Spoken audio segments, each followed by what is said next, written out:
Growing up in Texas means that during the summer, you'll do just about anything to beat the heat. And one of the things I loved doing as a child, believe it or not, was watch the Tour de France. I found it an amazing race, both individual and from a team perspective.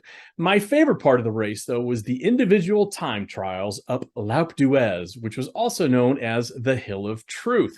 It's the one part of the race where the competitors compete against themselves against the clock. It's generally the most difficult stage of the race, and it's the one that usually separates the eventual winner from the rest of the pack. And I always found it interesting that it was done in solitude. And the term Hill of Truth stuck with me. And as many business owners will attest to, a lot of the work you need to do is alone. And we have many individual hills of truth to conquer, even though we do just about everything we can to avoid them. I'm going to share those hills of truth with you right now, all four of them, and how we can overcome them. Number one, hill of truth: your problems are your own. The reason your business isn't growing isn't because of the pandemic.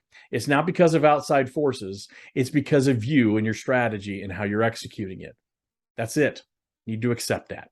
Number two, hill of truth: there are no shortcuts. The only guaranteed pathway to success is consistent hard work. And any truly successful person will tell you that regardless of how it looks on social media. Hill of truth number three: wishing will not accomplish your goals. Hoping is simply avoiding reality. You limit yourself from doing what is necessary to actually accomplish your goal when you just sit there and hope. Stop hoping, start doing. Hill of truth number four: you are entitled to nothing.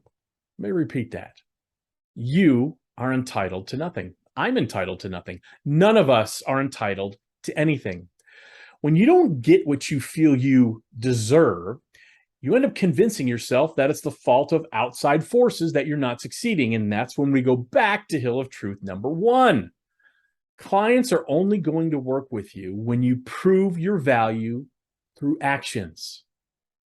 I think we all know that. Only will value you when you prove that value through action. So the bottom line: conquering any hill of truth is a scary and daunting thing. We don't like to face those personal truths, whether they're personal or professional. Once you climb a hill of truth, however, you have the power to adapt, to change, to grow, and move your business forward. Take a look at your own hill of truths and start riding up them.